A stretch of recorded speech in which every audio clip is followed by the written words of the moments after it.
नमस्कार, मी श्री रामेश्वर जेदे. मी इयत्ता तिसरी या वर्गात शिक्षण घेत असलेली विद्यार्थिनी आहे. आजच्या कार्यक्रमाचे अध्यक्ष माननीय मुख्याध्यापक, गुरुजन वर्ग आणि माझ्या मित्रमैत्रिणींनो, आज 26 नोव्हेंबर म्हणजेच भारतीय संविधान दिन. मी आपल्याच भारतीय संविधान दिनाविषयी थोडक्यात माहिती सांगते. ती आपण शांतचित्तेने ऐकावे मी हीच विनंती करते. भारताला स्वातंत्र्य मिळेल अशी परिस्थिती जेव्हा निर्माण झाली, त्यावेळी भारतासाठी एक राज्यघटना असावी असे सर्व भारतीय नेत्यांना वाटले. आणि ती एक भारतासाठी गरज पण होती. पहिल्या बैठकीला 9 महिलांसह 207 सभासद उपस्थित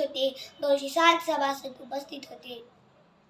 पुढे डॉक्टर राजेंद्र प्रसाद यांची कायमचे अध्यक्ष म्हणून निवड करण्यात आली.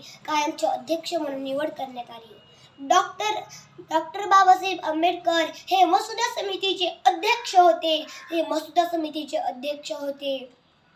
भारतीय राज्यघटना बनविणे असे खूप अवघड होते, कारण भारतामध्ये विविध जाती धर्माचे लोक राहतात.